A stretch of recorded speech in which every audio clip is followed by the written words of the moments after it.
Молимся на Господа.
Нас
несмотря на жару. У нас тепло, да? Заметили? Ну, как бы все в наших руках. Не так много надо сплиться с тем, чтобы у нас было комфортно. Как бы и зимой у нас уже прохладно, поэтому можно и летом сделать. Еще раз, я вас рад всех видеть. Буквально пару минут давайте возьмем, поприветствуйте кого-нибудь. У нас опять так много людей подошло. Кто-то пропустил такое чудесное прославление.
Сегодня необычное собрание,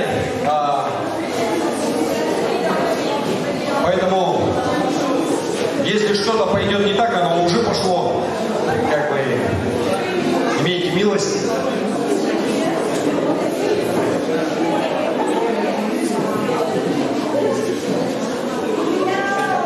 Как вы знаете, у нас на прошлой неделе, нет, на этой неделе, почему на прошлой, на этой неделе у нас состоялся первый молодежный выезд, или, я не знаю, молодежный лагерь, который прошел, я не побоюсь этого слова, успешно, прям замечательно.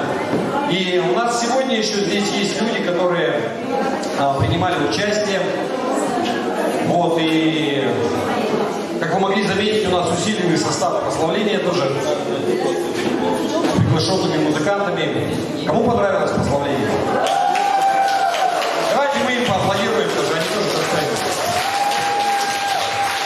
Сначала всех отправил на сцену, да, сам вышел. Давайте поаплодируем. Но прославленцы этого было круто. Что я хочу сказать? Я не хочу затягивать сегодня в связи с жарой, со всеми делами. Прежде всего, давайте мы помолимся. Хорошо, мы помолимся за наши нужды. Мы благословим детей. Сразу, дети, пока выходите сюда, пожалуйста, пока мы будем молиться. Отец Небесный, Господи, благодарим Тебя за милость Твою, благодать к нам. Благодарим Тебя за нашу церковь, за каждого гостя, кто приехал сюда. Благодарим Тебя, что у нас прошел этот лагерь, что все прошло без всяких происшествий, по крайней мере глобальных. Все приехали живые, здоровые, все части тела на месте. Слава Богу Тебе, Господи, за это. Спасибо за обновленные души, за детей, за подростков, которые там были, Господь. Благодарим Тебя. Отец, мы просим Тебя,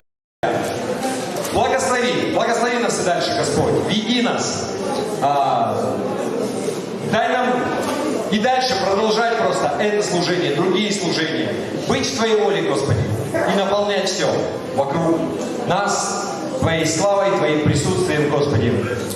Отец, мы просим Тебя за каждого гостя, кто приезжал сюда. Многие собираются в ближайшее время ехать домой, возвращаться куда-то еще дальше. Мы просим Тебя, Господь, благослови, пусть Твоя рука будет над ними. Убереги их в дороге, Господь.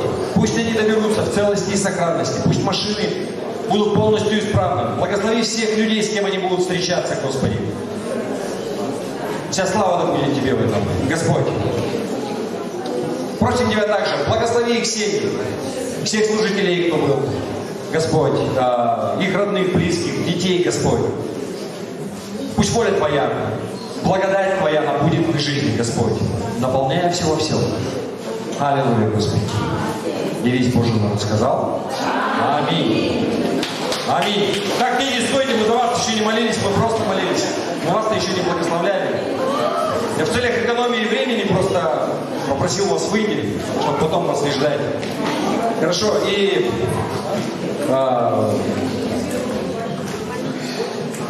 я ищу человека и не вижу его. Где у нас мама Ира? Не заметил.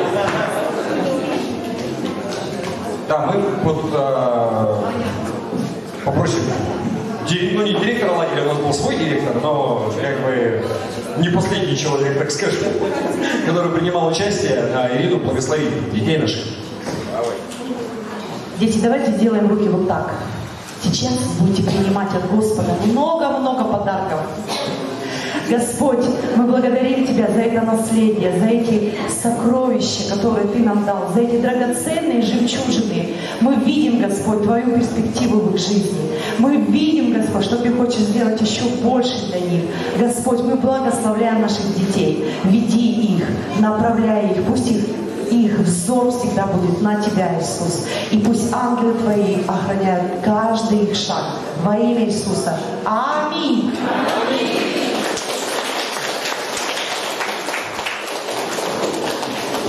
Аминь.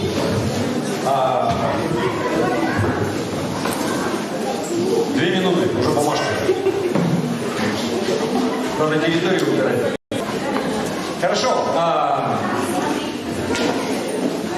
Еще раз, как вы знаете, у нас прошел лагерь или выезд. Я бы хотел попросить вот всех людей, кто принимал участие в лагере, можно вас попросить встать? Вот вы принимали какое-либо участие вообще? Хорошо. Не, подождите, пока не садитесь. Те люди, у кого, кто вообще принимал, вот у нас, представьте, вот как бы много людей очень приехало. Я знаю, что в некоторых домах живет там по 6 человек, как бы, да, их надо же где-то разместить. 15 живет. Не, ну 15 это со своими, я гостей только считаю. 9 гостей. 9 гостей? Круто.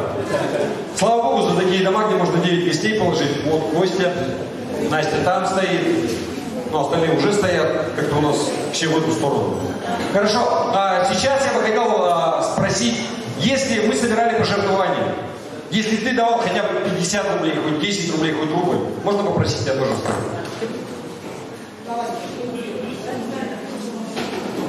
Ага. Посмотрите вокруг. У нас большая часть церкви, она стоит. Вы заметили? И потому что, если ты, знаете, вот, все можно присаживаться. Я что хотел показать? И вообще я надеялся, что так оно будет, так оно и получилось. Вы знаете, почему так было успешно? Понятно, что Бог был там. Он благословил, это было вообще по его идее, но меня всегда не покидала мысль, что это была уникальная команда. И вот хочется поблагодарить всех, но петь кому-то одному дифирамбы, да? Вот вы знаете, я вам просто, Бог мне показал, убери одного человека, и уже не было бы так круто. Вы знаете, это было удивительно, каждый был на своем месте. Каждый делал свое, не было, по крайней мере, я не видел ни одного конфликта. Среди всех никто там не было никаких обид. Но при всем при этом, вот я бы, знаете, отдельно хотел бы выделить поваров. Вот кто был на кухне? Можно встать?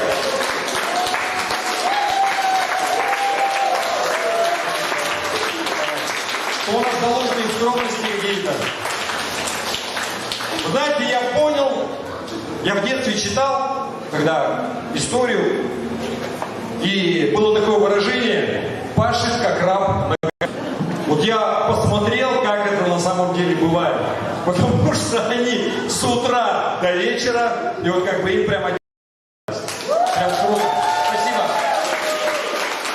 Но еще раз, все, кто отвечал за духовную часть, все, кто отвечал за организацию досуга, и вот, то есть наши гости, кто приехали, мама Ира, ну вот Сергей Васильевич уже уехал, семья Прощелыгиных, многочисленная, да, здесь еще не все. Наши музыканты, кто Вячеслав, который приезжал, каждый день туда ездил, обратно. Настя, которая привозила мороженое, и не только мороженое, но всякие вещи, которые забывались, привозили. Семен, который вообще там все организовал, грузовики там и так далее. Марина, которая вообще все организовала, да, как желание началось. И вот так, если кого не возьми, все прямо вот они, ну, наши, сказал, вожатые, как они называются? Наставники.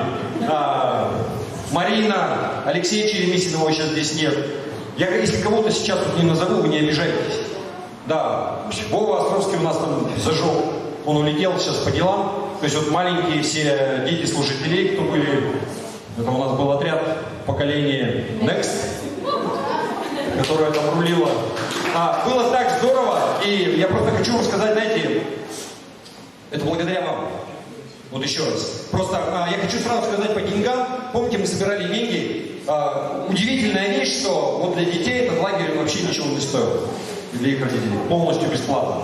То есть, я не знаю, во времена Советского Союза вернулись. Но те, кто принимал участие, вы знаете, чего оно стоило. И в том числе благодаря вам. У нас просто есть вот люди, которые покрыли большую стоимость из своего собственного кармана, за что им огромное-огромное спасибо. Но мы собирали деньги на питание, вы помните, и у нас бюджет, ну, по крайней мере, то, что мне озвучили, 50 тысяч рублей нам нужно было. Но Марина Мудрость у нас сразу сказала, что я знаю, что этого не хватит, как бы. И мы собрали в 2 раза больше, там, по-моему, ну, 100 тысяч, да, почти было, 97 или что-то такое.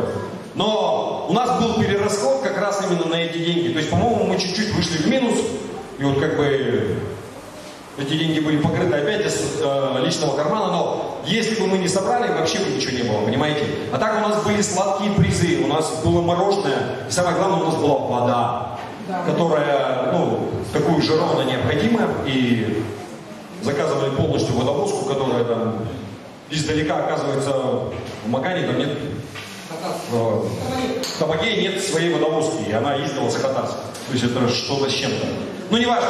Еще раз огромное всем спасибо. Давайте мы поаплодируем. Потому что это благодаря тебе. Каждый, кто дал хоть рубль, хоть что-то принес. Вот это состоялось благодаря вам. И я верю, хочется надеяться, что это только лишь жалкое начало. Что, знаете, есть слава в славу. Потому что у нас было так много желающих детей, нам в прямом смысле приходилось убегать и отказывать. Что, ну, мы просто не можем. То есть домики, они брусовые, там они не резиновые. Мы не можем им положить просто туда. Хотя иной как-то палатки ставить. Вот. Но детей прям желающих, знаете, и уже молва она пошла. Вот, я даже не знаю, что мы будем делать. Знаете, такая планка задана с первого раза, и как мы будем ее поддерживать дальше, но, знаете, с Богом возможно все. Аминь. Хорошо, я бы хотел вообще передать слово, мы пока, я, наверное, все сказал, что хотел. Я бы хотел, чтобы мы победили или нет? Мы не победили. Ну ничего, мы победим. Просто у нас, вы заметили, у нас не было текста, я не знаю, что происходит вообще, или это... У нас мы приготовили ролики, слайды хотели показать, но мы не можем ничего вывести на экран проекта. И поменяли уже 2 компьютера, там вот вроде с 3-м возится, не знаю. Ну, значит, на следующее собрание, если все-таки мы сейчас не победим. Но сейчас я бы хотел, чтобы,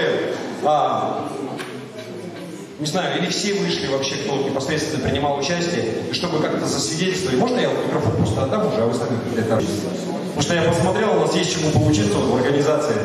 В том числе, когда на детском, потому что если ты детей не будешь организовывать, то это будет просто пропускное движение, да, как бы хаотичное. То есть непонятно, кто куда бежит, кто что несет и кто зачем вообще здесь находится. Поэтому кто-нибудь видите, я вам микрофон отдам.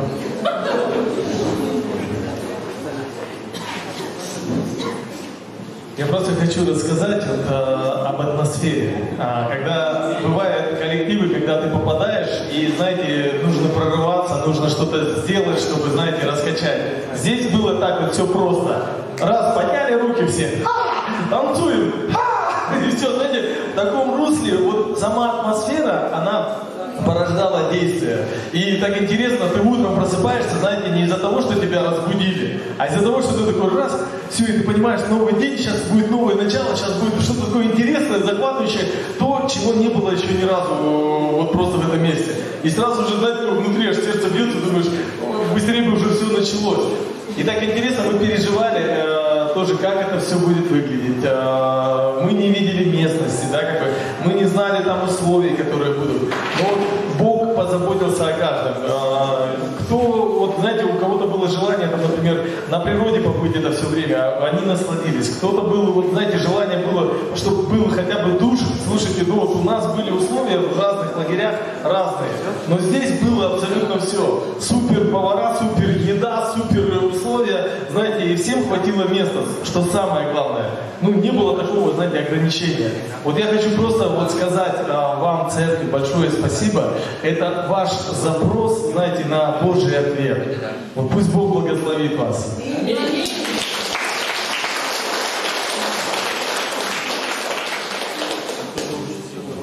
Приветствую всех. Вы знаете, у меня такое вообще чувство. 4 года я не проводила лагерь, потому что уехала на Сахалин. Там мы начали служение царских охотников, открыли 10 отрядов, опять же с молодежью, ну и все. И как бы Бог дал мне такое желание, и мы начали там церковь. Наша церковь маленькая, год всего лишь там на севере Сахалина. Я думаю, ну все, лагерное служение закончилось. В моей жизни, значит, это все. Как бы. Я сделала то, что я могла сделать, то, что Бог позволил. Остановилась. Тут звонит мне Надя. Ирочка, нас там приглашают в Якутию лагерь провести. Все, у меня там все как поднялось внутри. Думаю, ну вообще. Я вышла из лагеря, но лагерь не вышел из меня. И вы знаете, с первого дня, с первой минуты, как только мы въехали, да, долго так ехали, трудно, там колеса рвались, думаю, ну все, будет слава Божья, точно здесь мощная. Мы потеряли 2 колеса сырые, пока ехали, нам это лучше на самолете прилетели, да? И вот, как только мы въехали, я почувствовала такую, знаете, густоту просто Божьего присутствия. Я когда пришла сюда на служение, просто масло. Первое служение, то воскресное, масло Духа Святого. Я просто окунулась. Вы просто не представляете себе, какое у вас классное поклонение здесь, прославление. Какая молодежь вообще просто. Знаете, молодежь очень открытая. Я вчера им свидетельствовала и говорила, что вы служители, вам уже, вот вы сейчас прошли лагерь, все. Вам нужно начинать лагерь, служить детям маленькими, открывать маленький лагерь для маленьких детей. Вы готовые наставники, ну реально. У них такие открытые сердца. Вы знаете, не было какой-то преграды.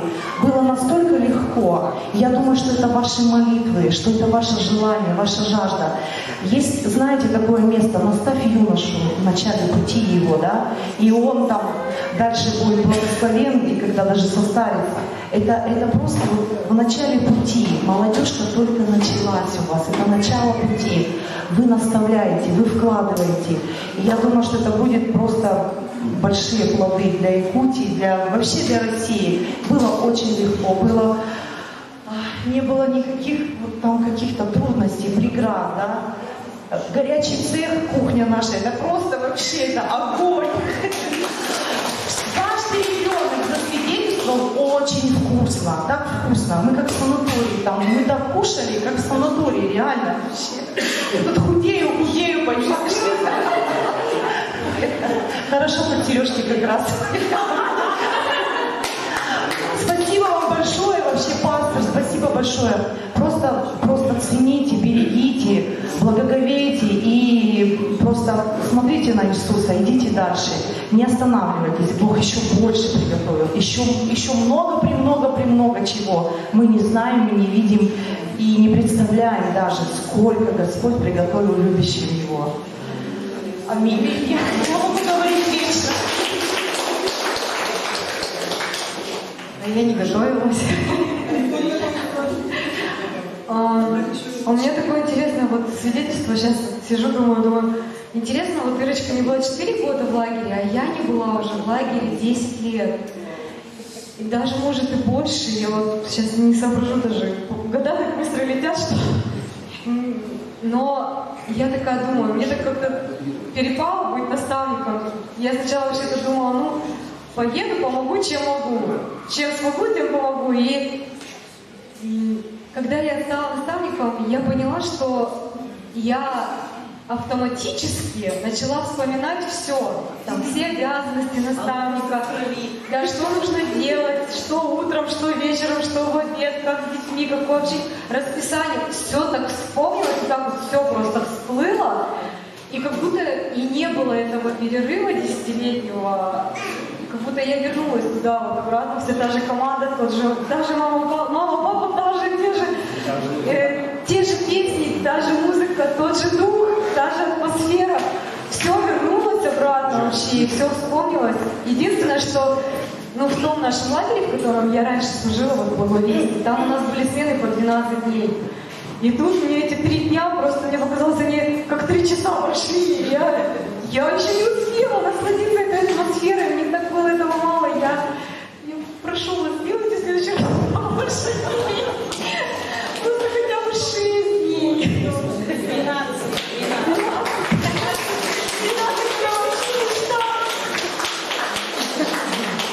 Шалом всем.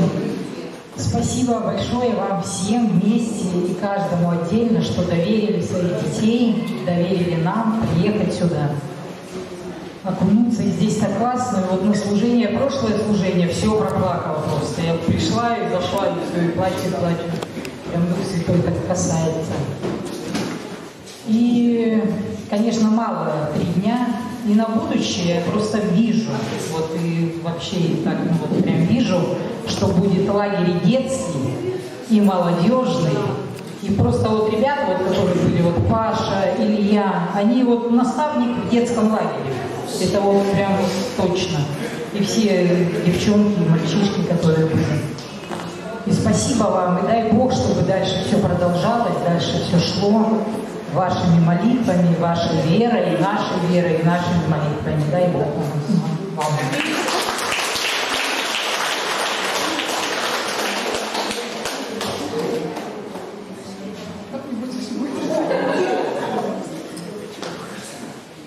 Я хочу, конечно, в первую очередь попросить команду, которые приехали, которые провели этот лагерь, потому что, честно, я никогда не была в лагере. И я наивно полагала, я же позвонила Саше, но думала, Саша с Надей приедут и как-то там проведем. Но сейчас я понимаю, да, что вот вся эта команда, которая приехала, да, мама Ира, Ирис, Саша, Надя, Юля, пастор Максим и Сергей Васильевич. И если кого-то убрать, то было бы уже вообще не то. Невозможно. То есть этой же командой нужно провести на следующий год. Я только... Потому что мы сами точно не справимся вообще, да, мы только учимся, мы только вот так вот по верхушкам что-то поняли, да, и, нам в любом случае нужна будет ваша поддержка на следующий год. Я хочу вас очень сильно поблагодарить, потому что, конечно, ребята все отметили, какая команда. Вчера вот мы с ребятами, получается, провели сразу же рефлексию, не отходя от кассы, да, по-быстрому, что по кассе свежо. То есть вчера у нас была молодежка, сразу же, получается, после лагеря. Хочу сказать, что пришли все ребята. Все. Даже те, которые вроде бы...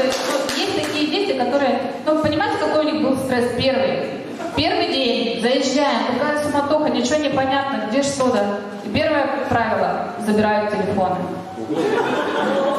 На все дни, полностью, вообще запрет на телефоны. Вы представляете, какой у них стресс? Это просто вообще шок. Но потом, ладно, они уже как-то начали вовлекаться, но вчера вот мы с ними разговаривали, конечно, но они тоже согласились, что если бы мы не забрали телефоны... Кстати, последний день выезжали в 12, а в 10 выдали телефоны. Это была большая ошибка. Все, мы детей потеряли. Каждый уже сидел в своем телефоне. И там, жалко, мы не снимали, надо было снимать, потому что Сергей Васильевич выдавал, он говорит, это было вообще, дети целовали телефон. Поэтому, на самом деле, да, конечно, для них это стресс, да, и кто родители тут сидят, конечно, и даже дети, те, которые, не до конца раскрылись, возможно, да, где-то что-то. Вчера пришли все, на молодежку пришли все. Это говорит только об том, что им очень понравилось. И даже если кто-то из них прям не говорит, что вау, было классно, потому что все по энергетике же разные, да, кто-то молча, и непонятно вообще, что происходит у него, да, внутри. То есть, вчера мы просто увидели, потому что, там несколько их не было ребят, потому что кто-то там уже уехал, некоторые ребята уехали, но пришли все, и даже одна девочка, которая никогда к нам в церковь не ходила, она вчера пришла со своим парнем. Вот. Поэтому я думаю, что лагерь на самом деле была чудесная атмосфера. Ребята практически все вчера отметили, конечно, кухню. Они просто обалдели от того, как было вкусно. Они говорят, нас дома так не кормят даже. И вообще им, конечно, очень понравилось. Они отметили наставников, Марину, Лешу, Надю, Юлю. То есть ребята отметили наставников, что было очень хорошо, комфортно с наставниками. Вчера я сидела, и просто мы каждого спрашивали, что больше всего понравилось и что вы хотели улучшить. И я просто сидела и записывала. Чтобы на следующий год у нас было еще все круче.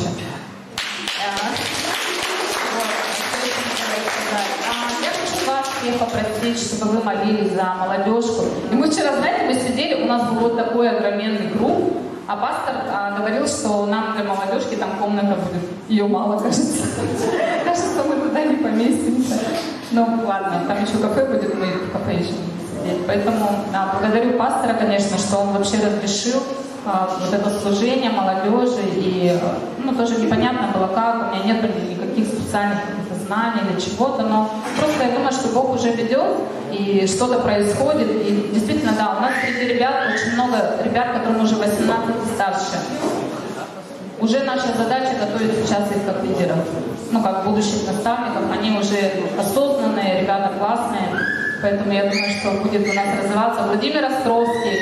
Когда мы поехали, да, и Владимир сказал, я подумала, он же такой, мужчина, да, высший сопровец, полковник СОПРа, да, как я поняла.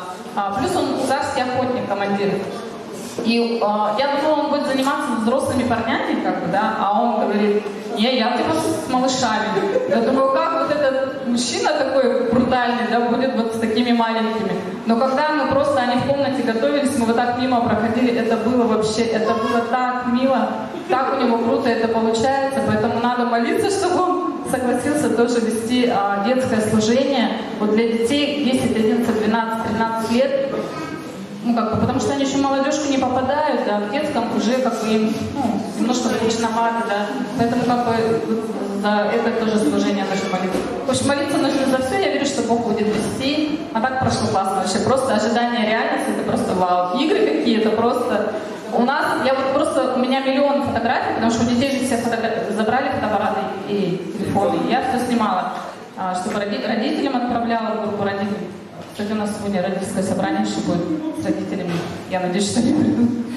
И я просто обсмеялась вообще. Я никогда в жизни так не хохотала. Какие они артисты все дети. Это просто вообще... Надо будет просто еще как-то сделать, нам смонтировать, да. Сегодня на скорую руку сделали ролик, сейчас посмотрите. Там еще такие моменты, просто хочется вам показать, как они нас пародировали. Это было вообще, мы просто падали со стульев и просто валялись. Это надо было слушать. Это было очень круто. Я хочу добавить слова благодарности, наверное, самому главному организатору этого всего, который помог нам с Мариной осуществить вот этот выезд. Мы с этой идеей подошли к пастору Алексею. Можно вас попросить сюда? Это самый главный организатор всего, что было, и вообще все, что происходит в нашей церкви, потому что без его помощи, без его поддержки мы бы ничего этого даже не начинали делать, без его благословения. Поэтому давайте, пожалуйста, поблагодарим пастора Алексея за все, что было. Он поехал с нами, он был 24 часа с нами, не уезжал, не отходил, везде помогал, всех поддерживал, за всех молился. И поэтому спасибо вам огромное, большое спасибо. Давид, а теперь ролик.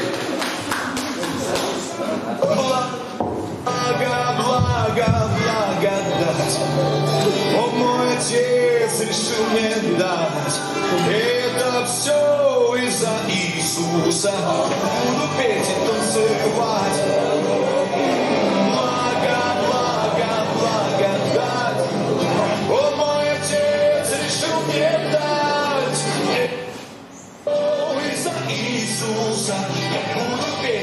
танцевать.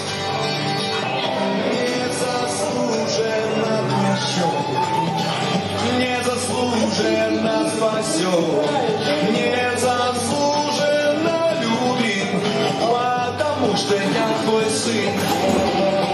Я незаслуженно прощен, незаслуженно спасен, незаслуженно любим, потому что я твой сын.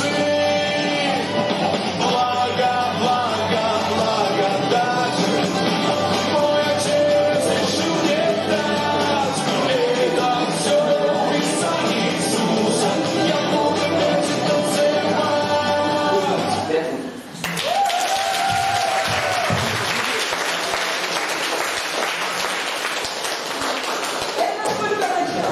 Да, невозможно показать даже сотую долю того, что на самом деле происходило. И я просто хочу, чтобы вы понимали, что на самом деле было весело, было круто, дети были постоянно заняты, но, знаете, был не только в этом заключался лагерь, но та работа, которая, я думаю, происходила в душах детей, потому что это было видно, какие они приехали в первый день. И вообще я очень сильно сомневался, что что-то возможно сделать за 3 дня.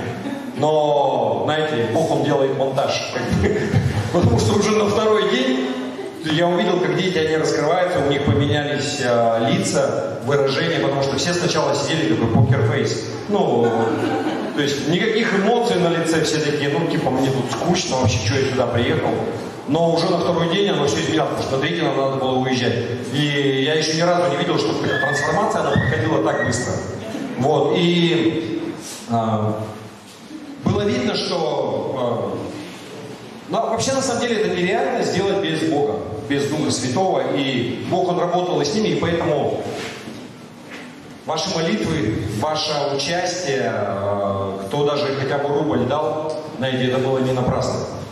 Вот что-что, знаете, самая удивительная вещь, когда жизнь людей, детей, они меняются. Они получают что-то, что, знаете, повлияет на всю их оставшуюся жизнь. Поэтому это удивительно. У нас такая привилегия быть соучастником этого, да, ты можешь поучаствовать в Божьей работе. Вот, и мы фотографии больше не будем, да, показывать, слайды будут у нас какие-то, все не будет, да, давайте мы лучше победим нашу компьютерную технику. Вчера она показывала, она вообще уже показывает лет 30, как бы все хорошо было, то есть то ли срок пришел, то ли козни дьявольские у нас как-то... На самом деле, вы представляете, да, когда вот что-то организовываешь, то же самое было в лагере, но никогда не может ничего пойти, ну, гладко.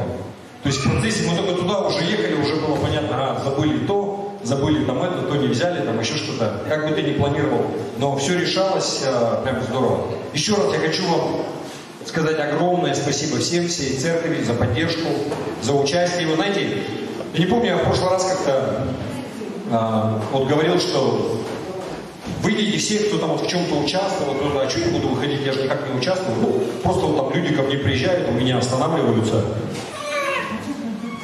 Знаете, как это, Лот, был такой человек, да, и написано, что он был праведный. Когда читаешь и думаешь, а что там праведного было вообще не... Ну, лично я до сих пор не понял. Есть такая версия у евреев, что единственная вещь, что он был гостеприимный, да, он принял вот этих вот ангелов, и это вменилось ему правильно, знаете, поэтому, если бы у нас не было бы людей, которые могли бы разместить гостей, и как-то это, ну, все бы умерло еще на самом начале, да, ну, или бы бюджет нужно было делать в 2 раза больше, потому что город у нас не дешевый, там и так далее, поэтому огромное всем спасибо. Даже не знаю еще, что сказать. Как еще это выразить? Да. Аплодисменты вам, всем, кто участвовал. Вот, и мы не будем затягивать. Давайте у нас сегодня Александр Прощелыгин поделится словом или вдохновением, и поприветствуем его. Не чуждый нам человек.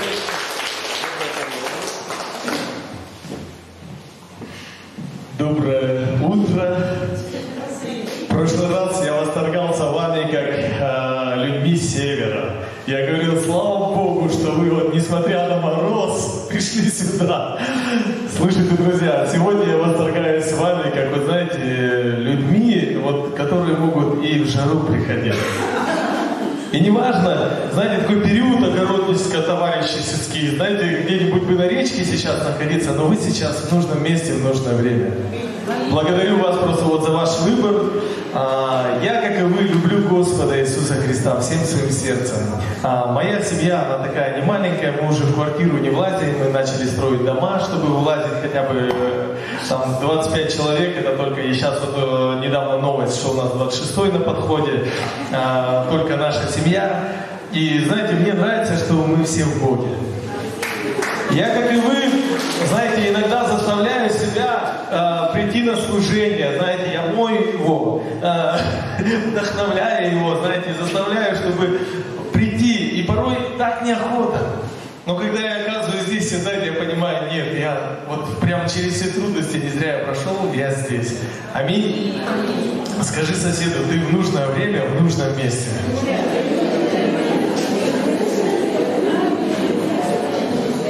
Вы знаете, мы можем в своей жизни, да, есть такие моменты, когда ожидания и реальность, да, они отличаются. У меня такая нежная детская бородка, да, а у моего папы он такой, знаете, как сибиряк, у него такая шикарная борода. И он всю жизнь с этой бородой всегда, и, соответственно, на паспорт он фотографировался тоже с бородой. И у нас была ситуация, знаете, вот мы по-разному выглядим. Мои родители поехали в Китай, и на таможне мама взяла, достает паспорт, подает таможеннику, таможенник смотрит, говорит, не похоже. Она говорит, да нет, это, наверное, я зимой там бледненькая, сейчас я немножко загорела, там это, он говорит, не похоже. Она опять ему объясняет, ну, может быть, я немножко схуднула, может быть, я немножко поправилась. Он паспорт разворачивает, и там фотография моего папы, ну, с бородой, не похоже, говорит женщина. А вся очередь рухнула ржать, что, знаете, это я, говорит, зимой. А сейчас я летом совсем другая. И знаете, и многих, если про вас вот спрашивать у ваших друзей, да, противоречивые будут рассказы. Кто знал вас до того, как, они расскажут о вас какую-то информацию, которую бы нежелательно знать, как священнослужителю, наверное. А кто знает вас уже, будучи христианином, да, как бы расскажет немножко другую информацию. Но этого недостаточно. Я, будучи христианином уже более 20 лет, вы знаете, в моей жизни есть вещи, о которых лучше молчать. Но знаете, самое странное, что находится тот, кто мне напоминает об этих вещах, о моих проколах, о моих ошибках. И главное, мне не вспоминает мое прошлое, которое очень-очень темное. Однажды, правда, вспомнили мне, пригласили меня в ФСБ, и задали мне вопрос, а мы военно-спортивные лагеря проводим. И меня так, Александр Сергеевич, ну как бы так подозрительно с вашим прошлым, ну и столько подростков с автоматами у вас на даче. И вы знаете, я говорю, ну, слава Богу за социальные сети. Я говорю, мы открыты. Вы можете все посмотреть в социальных сетях. Там вся информация, там все посты, все родители, пожалуйста, все явки, все движения, все открыто. И если нужно, я готов дать отчет о своей деятельности. И знаете, вопросы были сняты. Мне так понравилось, что, знаете, когда ты открыт, ты не прячешься, знаете, и в одном городе была рассылка такая, это реальная история. Пришла смс, когда только появились телефоны, пришли многим предпринимателям смс с таким сообщением. Срочно уезжайте, они все знают. Вы не поверите, но на утро 30% предпринимателей уехали из города. Кто знает? Что знает? Понимаете? Ну, вопрос. И знаете, в моей жизни бывают такие моменты, когда прошлое, оно пытается ворваться в мое настоящее. Когда кто-то, знаете, напоминает, а ты помнишь тогда? Но есть вещи намного мощнее, намного сильнее. Это, знаете, мое настоящее. То, кем я являюсь сейчас, и настоящее формирует мое будущее, кем я могу стать завтра. Мой выбор сегодня проснуться или не проснуться, идти в церковь, определяет благословение не только на неделю, но определяет благословение, да, как бы и на мою жизнь, определяет благословение на моих детей, на моих родственников, понимаете? Мой выбор сегодня, выбор профессии, или мама заставила, или, знаете, потому что все побежали, и я побежал, определяет, где я буду проводить свой трудовой день. С 8 до 5. А у кого-то с 8 до 8. Вы знаете, и очень важно понять, у меня всегда был вопрос, каким образом Константин, император Константин, узаконил христианство. Это было многочисленные народы, это было такое многообразие культур, религий, всеразличных людей, течений. Это было, да, как бы, вот эта современная Турция, этот участок земли, где было миллион войн, завоеваний, всяких разных вливаний. И здесь происходит, когда он объединил империю, почему-то выбор пал именно на христианство. Я уже более 15 лет, знаете, вот я хочу поблагодарить, здесь есть Тянгель Михайловна. Я просто вот хочу искренне выразить благодарность, это мой учитель. 20 лет назад она приезжала в город Нерюнгри и проводила семинары для учителей воскресной школы. Я только тогда покаялся, пришел в армию, вообще без царя в голове, знаете, и меня еще на детей поставили. Это самые крутые ребята, которые, знаете, тебя огранку твою проводят. И 20 лет назад она вкладывалась просто вот в молодежь, и никто не знал, куда это приведет. Но через 20 лет я здесь перед вами, и также через мое служение прошло очень много детей.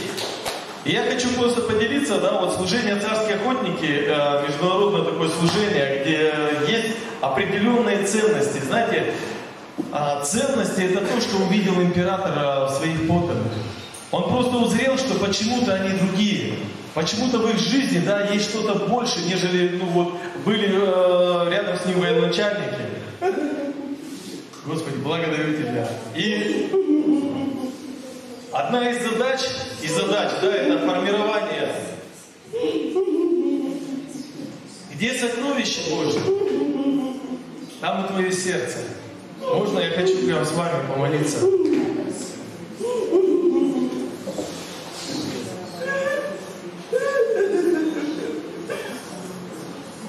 Господь, я благодарю Тебя и славлю просто за Твой выбор, за этот день, который Ты предусмотрел для того, чтобы мы были здесь, на этом месте. Во имя Иисуса Христа. Просто Твой Дух, Божественная сила, пусть Боже просто вот проявится сейчас на этом месте. Во имя Иисуса Христа, Господи, просто Твое утверждение, Твое прощение, Твоя сила, Господь, будет явлена на этом месте. Во имя Иисуса Христа. Аминь.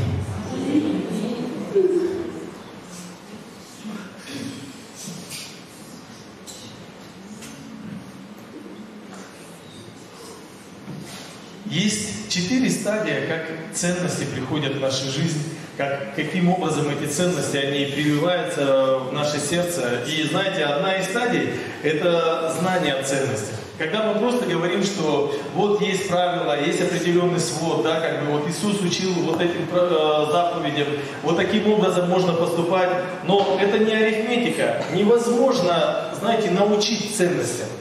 Если человек курит и говорит, я тебе дам, если ты увижу, что ты куришь, я там тебе навтыкаю, но знаете, это не работает. Работает только тогда, когда действительно носитель ценностей может их транслировать. И это необходимость, да, когда поступает в соответствии со своими, да, убеждениями. Третий момент, знаете, когда ценности, ты их переживаешь на эмоциональном уровне. Когда ты на проповеди слушаешь какой-то мотив, мне нравится последняя проповедь, Андрей Бажосов говорил про мудрость. И он говорил, что у кого не хватает мудрости, да просите у Бога, который дает всем. И знаете, этот момент он сразу формирует, я выхожу из здания церкви, и у меня внутри желание возникает. Попросить у Бога мудрости в управлении Божьим народом. Потому что у меня очень много людей в подчинении, в организации, и знаете, я понимаю, что они не моя собственность. Это Божьи люди, которые Бог доверил мне, и которые должны соприкоснуться с Богом через меня. И когда я попросил мудрости один раз в ситуации, второй, третий, я понимаю, это работает. Реально Бог меня слышит, Бог реально хочет отвечать мне, и Он реально дает инструкцию к жизни. инструкцию к применению. И четвертый формат, да, когда мы закрепляем это как осознание, что это не просто работает, а я хочу так всегда жить. И когда это формирует нас как личность, мы можем транслировать эти ценности уже для других людей. И вот в нашем служении есть таких 9 постулатов, а не 10 даже постулатов ценностей, которыми, знаете, я эти постулаты применяю абсолютно каждому верующему. Каждый, кто когда-либо обратил свой взор к Богу, да, и попросил Его прийти в свою жизнь, друзья, это как бы не то, что должно быть, это просто легко должно течь через нашу жизнь. Первое – это христианский характер. Сам Иисус является носителем примеров христианского характера. Характер, и Он говорил, да, что научитесь от Меня, ибо Я кроток и смирен сердцем. Верность, миролюбивое, милосердие, самоуважение, смирение, чистота, воздержание, самообладание, благодарность, скромность, доброта. Это вот добродетели, которые являются истинной ценностью для любого христианина. Мудрые лидеры, да, не понимают, насколько важно отображать вот этот характер. Характер – это набор наших привычек. То, что мы постоянно с вами делаем ежедневно. Вторая ценность – это Бог, знаете, как церковь и ее миссия. Кто скажет, какая миссия церкви на земле? Итак, идите научите все народы, крестя по имени Отца, Сына и Святого Духа. Понимаете, это та ценность, которая, знаете, мы не просто пришли в церковь, Бог пришел в нашу жизнь, изменил нас, там, убрал наркотики, алкоголь, убрал какие-то наши проблемы, да, и мы такие счастливые, довольные, теперь можем скакать аллилуйя. Нет, Бог еще дал нам направление, что мы можем этим делиться с каждым человеком, который окружает нас на улице. Понимаете, это та часть, которая, знаете, мы можем, Матфея, да, 28, 19, 20, что во имя Отца, Сына, Святого Духа, уча их соблюдать все, что я повелел вам. Третий – это членство церкви. Это не просто членство, знаете, Вселенской церкви, что я принадлежу, но есть формат, когда мы можем, знаете, где родился, там и что? Пригодится. Там и пригодится, понимаете? Я благодарю Бога, что однажды диакон церкви подошла ко мне во время служения и сказала простые слова. А ты уверен, что ты сегодня останешься в живых? Впервые в жизни, я, знаете, у меня был страх, я знал, куда я иду вечером. У нас должна была быть там небольшая разборка с людьми, которые долго не разговаривают. И я такая мысль, думаю, знаете, как в анекдоте, двое пьяных сидят, говорят, вот, давай прохожего побьем. А говорит, а если он нас? А нас-то за что? И знаете, и здесь также, я знал, что я иду туда вроде бы на разговор, но у меня подсознательно была мысль, что разговор может пойти не в нашу пользу. И тогда неизвестно, чем это закончится. И у меня реально внутри такое, а я не знаю, у меня нет гарантии, что я сегодня останусь живым. И потом, когда сделали призыв, кто еще не призывал Иисуса Христа в свое сердце, выходите сюда, и мы помолимся за вас. Друзья, я рванул, знаете, такой на энтузиазме, и я впервые в жизни ощутил духовный мир. То, что дьявол, он реален, и он не желает, чтобы я принял Иисуса в свое сердце. Знаете, я ощутил, как будто за мной еще там человек 5 ехало, и вот так вот, я не мог выйти в церковь. И когда уже я первый ряд прошел, по впечатлению мне еще пендаля дали. Ну тогда иди ты отсюда. И я вышел, единственное, что я мог, я уже тогда, видать, научился, я стоял и улыбался. Ничего не понимал, что сейчас происходит, но я стоял и улыбался. Но Бог пришел в мою жизнь, и это все поменялось. И так интересно, я потом вышел на улицу, думаю, надо же, оказывается, город у нас такой интересный, он покрашенный, оказывается, дороги заасфальтированы, все-таки, оказывается, вообще как бы птички поют, знаете, и деревья зеленые. Никогда не обращал на это внимания. И очень важно, когда, знаете, мы являемся носителями этих ценностей. Есть ценность библейского мировоззрения. Джон Барн, есть такой основатель служения, и есть институт Барна, который проводил исследования во многих национальностях, во многих городах, во многих странах. И они, знаете, проверяли, вот насколько человек, вообще общество может быть библейски ориентированным. И даже в Америке, которая когда-то считалась постулатом христианского мировоззрения, 4% всего лишь поступков соответствуют библейским ценностям. 4% из всего населения всей страны. Хотя нам кажется иногда, что где-то за границей лучше. Друзья, там, где вы находитесь, где вы родились, там вы пригодились. Есть ценности, которые определяют только вашу жизнь. И их невозможно, знаете, просто рассказать. Это один аспект. Их можно только передать. Для меня пример, моя дочка, да, я как бы для нее сейчас являюсь образом Бога. Потому что мое отношение к ней, оно является, знаете, она также будет воспринимать отношение к Богу. Впервые в жизни я соприкоснулся с Богом в одиночной камере. Когда родители мне просто дали, они знали, чем это закончится, они мне дали молитву «Отче наш». Я вам рассказывал это свидетельство. И я не знаю, на какой тысячный раз, я ее читал «Отче наш, Отче наш, Отче наш». И потом я такой думаю: Отец, а как я могу обратиться: папа, дай денег, да? Если он не является моим отцом, понимаете? Так же самое я думаю, как я обращаюсь к Богу, если я не являюсь его сыном. И именно в этот момент я почувствовал, что Бог пришел ко мне в эту камеру. И ему не было там тесно. Но мне было с ним так классно, что я просто начал петь песни, я не знал, что происходит. Но я понял, что Бог имеет, знаете, как бы будущее для меня. И когда я начал это осознавать, я понял, что я хочу так жить, но постоянно прошлое начинало врываться в мою жизнь. Я хочу вам сделать одну иллюстрацию. Библия говорит, что нам не безызвестны дела дьявола. Дьявол пришел в этот мир украсть, убить и погубить. Он дает все возможные тебе друзей, он дает тебе возможности. Сегодня ты выпил, завтра совершил преступление, послезавтра ты отсидел, опять вышел и как в той этой, да, украл, выпил в тюрьму, украл, выпил в тюрьму. И знаете, вот этот вот момент, а потом, когда ты хочешь поменять свою жизнь, кто-то тебе начинает говорить: так а ты посмотри, кто ты. Ты даже хоккей бросил, ты даже футбол бросил, ты даже не смог довести до конца, ты мусор даже под коврик заметаешь. И знаете, реально такое впечатление, как будто тебя кто-то держит. Дежда, можно мой инструмент? Я хочу показать, что делает сатана в нашей жизни. Он берет нас и оголяет.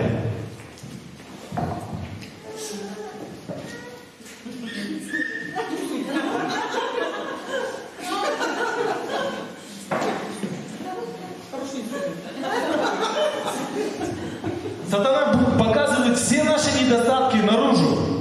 И когда все на это смотрят, мы чувствуем себя немножко неуютно. Как-то, знаете, ну вот как будто все видят. Глаза мои здесь, ребята.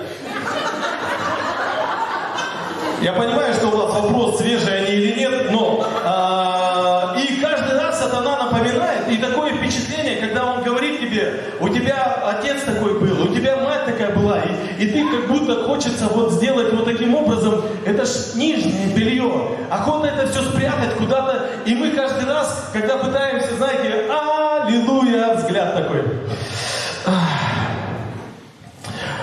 Нет. И ты опять хочешь к Богу, а как будто, знаете, что-то мешает. И вот это прошлое, это как реально, знаете, глаза мои здесь все еще. Наше прошлое, оно нас тянет. Но я хочу вам сказать добрую весть, которую принес Иисус Христос в этот мир. Он сказал: придите ко мне, все труждающие и обремененные, все те, кто угнетен каким-то игом рабства, придите ко мне, и я успокою вас. И Иеремия, 22 глава, 29 главе написано, что ибо только я знаю намерения о вас, чтобы дать что? Будущность и надежду. У меня вот есть уже надежда. Моя супруга. Но, знаете, будущность и надежду — это когда мы способны принять и осознать, что прошлое мы никуда не денем. Оно никуда не денется. Это не реклама магазина. И глаза мои все еще здесь, друзья. Давайте мы будем уважать друг друга. Не смотрите на мое прошлое. Но что делает Бог? Он позволяет нам осознать, что я от прошлого избавиться не могу, как будто. Оно мне мешает. Но мы проводили такую игру с подростками ночью. Был замкнутый круг лабиринта. Но всем объяснили, это был всего лишь круг. Но всем сказали, что это лабиринт. И вам нужно взяться за веревку и найти выход. И они пошли. Я не знаю, сколько сотен раз я сказал, кому нужна помощь, поднимите руку вверх. И вы знаете, они ходили, кто-то на 8-й круг понял, что это круг.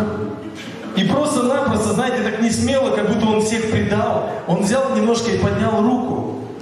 И когда он поднимал руку, я просто молча выводил этого человека из этого лабиринта. И когда уже осталось 3 девочки, но они побоялись, знаете, не быть как все. Они просто ходили до последнего, просто, знаете, чтобы не предать 2 своих подружек, они до последнего, они уже, понимаешь, это 48-й круг, но они не сдаются, и они ищут этот выход, и уже, знаете, мы на коленках смеялись, мы не могли понять, насколько можно быть упертым, но иногда, друзья, мы так себя ведем.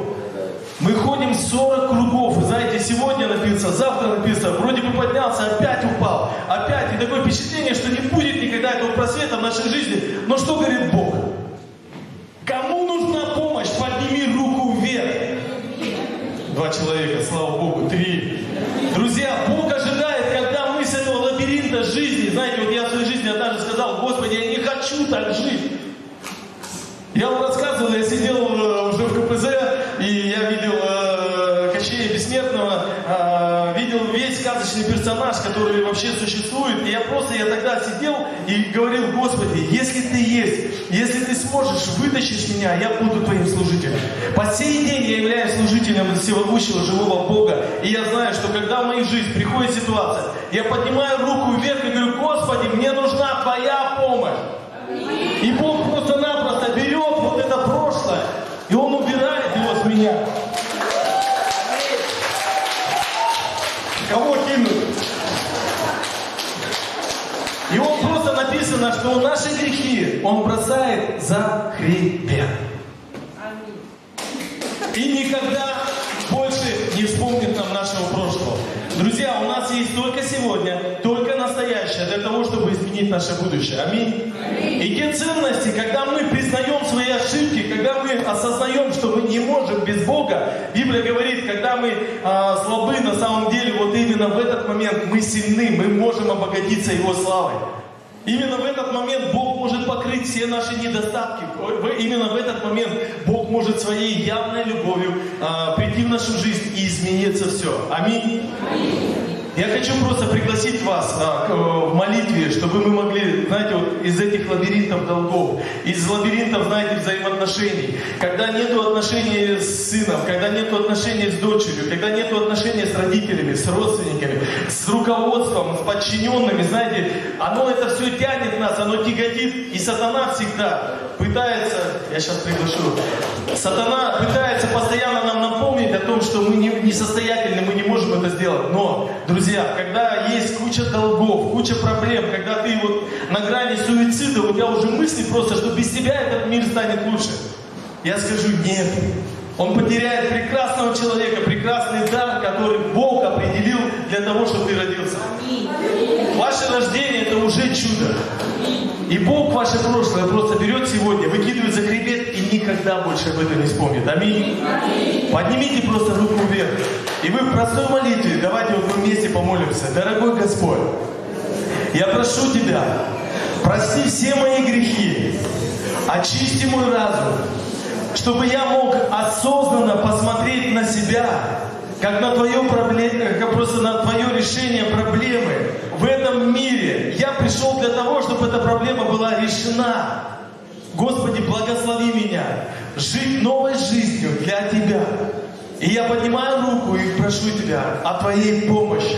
Слово Твое говорит: мы не имеем, потому что не просим. Я прошу, приди в мою жизнь, чтобы я осознал свое прошлое, принял свое настоящее и сотворил свое будущее.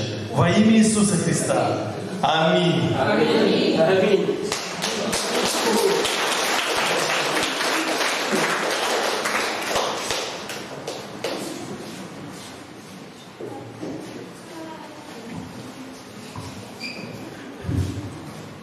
Вот у меня еще есть такая история одна, да, я для своей жизни принял посвящение десятины, да, когда я услышал первый раз, как это работало, когда проходила ведерко в церкви, мой друг вообще дули туда крутил, как бы, а я просто, знаете, решил проверить Бога. Впервые в жизни я такой, говорят о десятине, ведерко проходит меня, я такой: у меня 100 рублей, так жалко, но думаю, ладно, если это работает, знаете, попробую. И я взял, положил 100 рублей. И И у меня происходит чудо в жизни, мне повышают разряд, и, соответственно, моя зарплата вырастает. Я такой думаю, ух ты, знаете, как стоит 10-рублевая, помните, Ералаш был, когда он рубль покладил, раз там трешка, раз пятерка, раз 25-ка. И я реально дошел до 25 рублей, когда в моей жизни такие чудеса начали финансовые происходить, что я такой думаю, ух ты, классно, это, наверное, вот из-за того, что вот это я делаю, но раз и облом. Раз и второй раз облом. Вы знаете, это 25-ка опять рублем становится. И я ничего не могу, я ее глажу, а ничего не происходит. И Бог тогда проговорил в мое сердце, что это должно быть не из-за прибыли, а из-за того, насколько ты действительно любишь меня. И я вспомнил, знаете, момент, когда мы с Надеждой только друг друга увидели, и вот этот момент, когда я понимал, что мне не важно, сколько километров я пройду до ее дома, мне не важно, сколько я денег, у меня денег тогда не было, я был студентом, но, знаете, мне хотелось что-то вкладывать и постоянно, по сей день, знаете, отдавать. Я постоянно пытаюсь сделать какую-то заначку, чтобы у меня было для себя, но глядя в ее глаза, я понимаю, что я плыву, и я не могу ничего с собой поделать, и я просто готов, знаете, вот из любви отдать все. И также с Богом, когда чем больше я влюблялся в Бога, тем больше я понимал, что 10% я не хочу ограничиваться. Я хочу ограничиваться только, знаете, иногда своим мышлением, которое прошу, чтобы Бог просто расширил горизонты. И когда Бог расширяет, друзья, хочу просто благословить тех, кто участвует в служении. У меня была история такая, когда я хотел постоянно, знаете, ты начинаешь служение, у тебя есть вдохновение, ты так круто на волне, и потом в один момент трудности приходят, и охота сказать, да оно мне надо. И только я решил оставить, подходит женщина, говорит, с Петербурга тебе на служение пожертвовали 500 рублей. Что такое 500 рублей? Ну я такой беру и, знаете, Бог, прикольно, приятно, как бы, ничего не купишь, но кто-то в меня верит. На следующий месяц очередной кризис, опять подходит женщина и говорит, вот тебе с Петербурга передали 500 рублей. Я такой, а кто это? А это, говорит, вот Катя, с которой ты учился в библейской школе. Я думаю, так мы с ней даже не общались. Думаю, как она вкладывает в детское служение через меня. И я лечу в Москву, и как бы был там по делам, и назад я опаздываю на регистрацию, прибегаю к регистрационной стойке, передо мной закрывается регистрация, я говорю, а что мне делать? Он говорит, ну хорошо, мы откроем регистрацию, но вы полетите в бизнес-классе. А я говорю, а у меня нету доплатить. Говорит, за ту же стоимость, но полетите в бизнес-классе.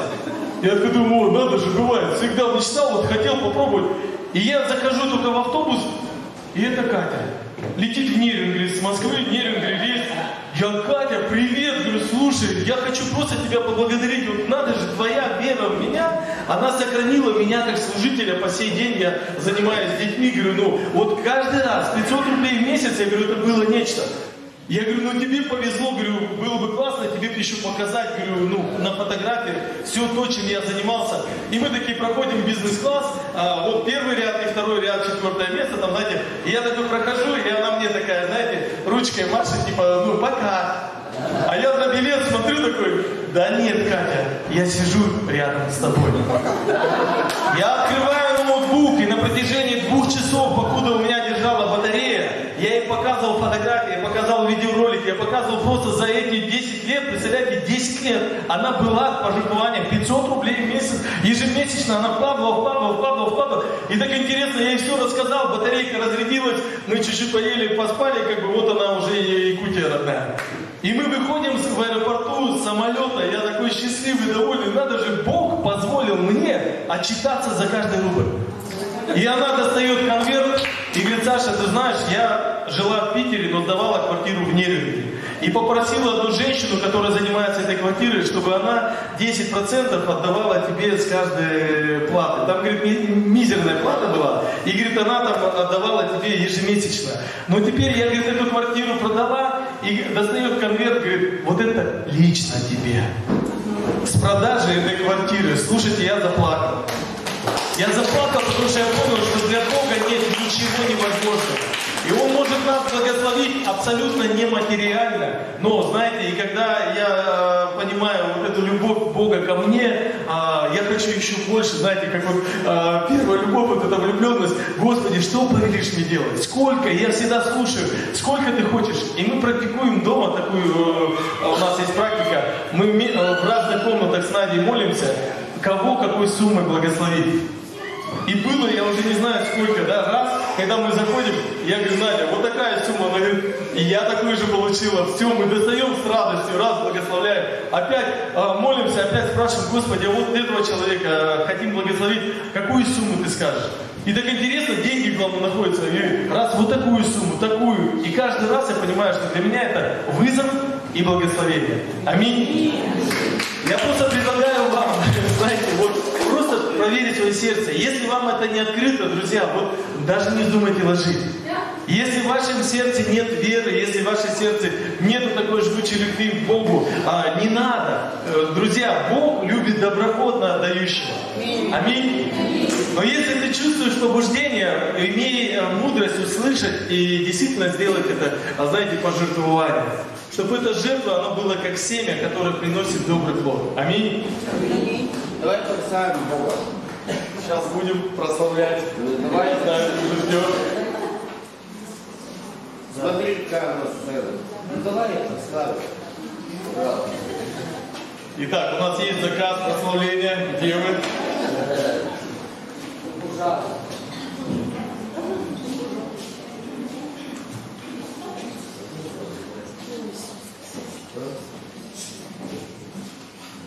У нас одно время попросили служителей, чтобы они ходили с ведерками, да, пожертвования.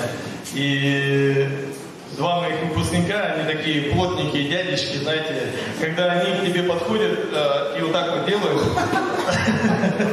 не положить, как будто нет варианта, я всегда начинаю смеяться. И я иногда, знаете, делаю вид, что я не буду ложить, и потом подхожу, я хочу доброхотно, но не люблю, когда принуждают к действию.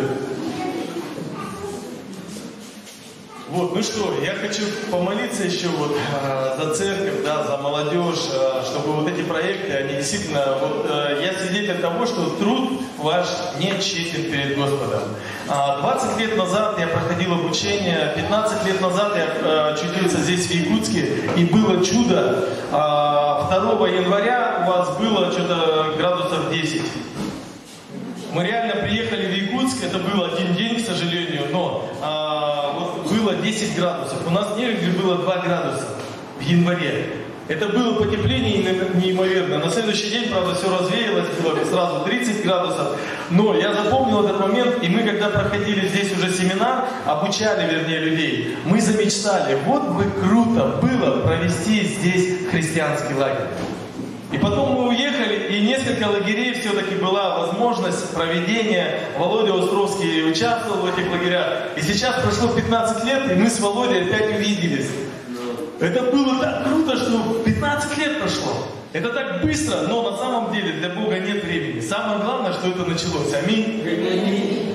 Господь, мы благодарим Тебя и славим за то, что Ты Бог, всемогущий Бог, для которого нет ничего невозможного в этом городе. Мы благословляем детей, благословляем молодежь, благословляем, чтобы каждый из них имел возможность принять Тебя как Господа и Спасителя. Мы благословляем, чтобы для их жизни была проявлена Твоя слава, Господь, на протяжении просто каждого дня, на протяжении каждого года. Господи, благослови их, чтобы Твои подарки с небес, они просто накрывали их.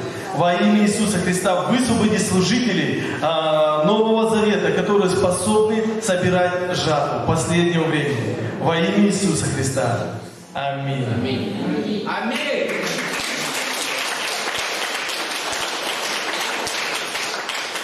Где у нас пастор Алексей? Да? Все, я краток. Если есть вопросы, готов ответить, поделиться.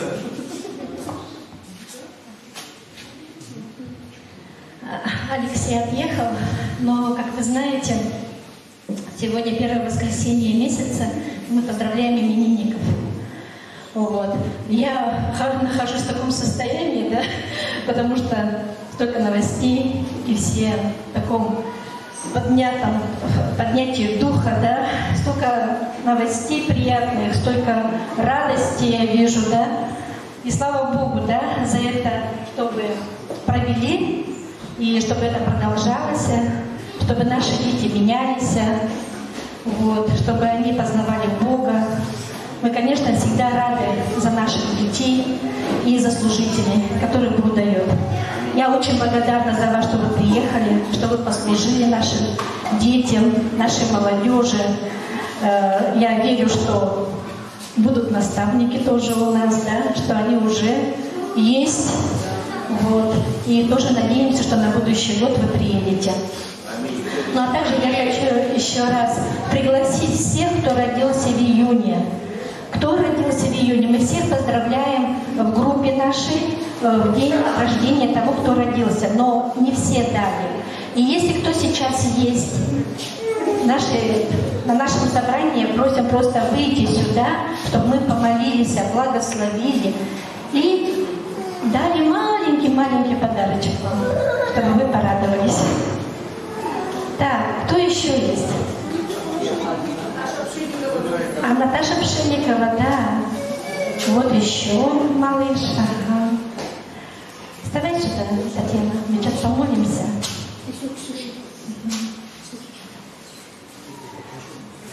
Если кто еще не дал своих родных, близких дня рождения, да, потому что мы тоже за них молимся, и вы отправляете эти благословения, подойдите ко мне, я запишу. Хорошо? Родных, близких, это получается, кто у вас на сердце, неважно, подруга, сестра, бабушка, соседка, неважно. Самое главное, чтобы это было от вашего сердца. И мы будем молиться и поздравлять, посылать в группу, а вы будете пересылать. И Бог будет работать с этим сердцем. А сейчас прострем руки, да, и поблагодарим Бога за тех, кого Он подарил нам, да. Это такой дар. Каждый человек, родившийся, это такое благословение. И мы всегда благодарим Бога за это чудо. Господи, мы благодарны Тебе за каждое сердце. Господи, за каждого рожденного человека. Господи, спасибо Тебе, что Ты хранишь. Всегда с ним, всегда оберегаешь, всегда наставляешь и всегда благословляешь. Господи, благослови всех, кто родился в июне. Господи, направь их на пути истины, Отец. Пусть они служат всеми Твоими дарами. Пусть они будут всегда радостны, здоровы, счастливы. И пусть воля Твоя всегда исполнится. Аминь.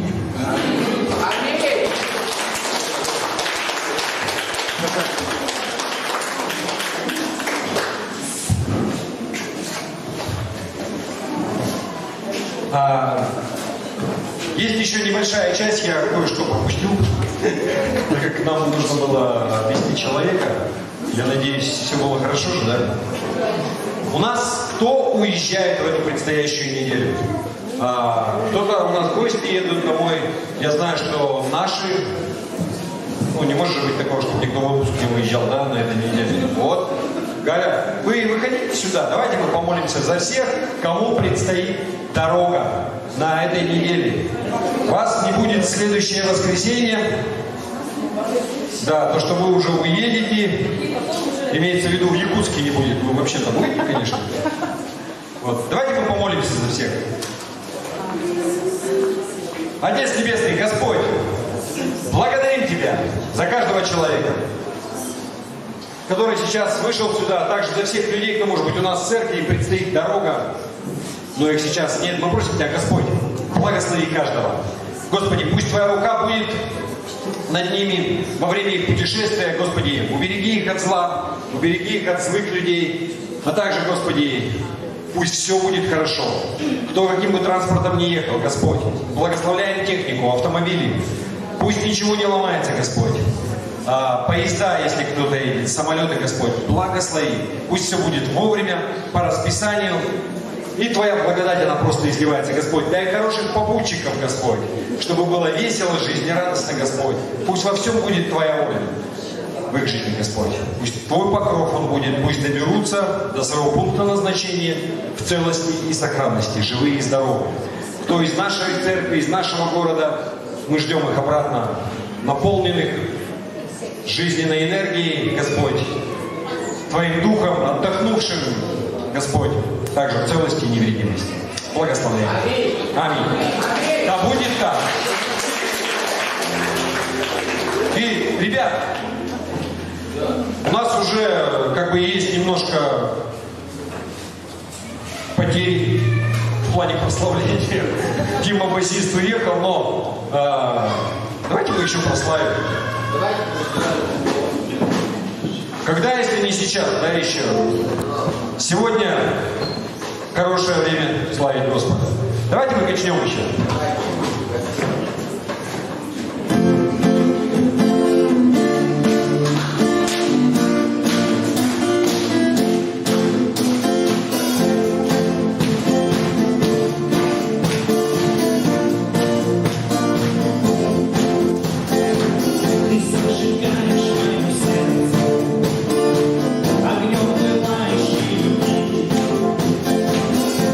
Тебе моя надежда.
Давайте еще.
Слава Богу! Господь пусть благословит вас всех, кто идет домой, по домам. Кому предстоит дорога, Господь благословит вас в дороге. Не забывайте, что жизнь не заканчивается. Добро пожаловать в следующее воскресенье. Также, может быть, у нас будет молитвенное поклонение в пятницу. Представьте, кто в пятницу прошлую не пришел. У нас приблизительно вот так было, только круче. Поэтому не пропускайте, смотрите за объявлениями в группе. Господь благословит каждого. До свидания. С миром Божьим.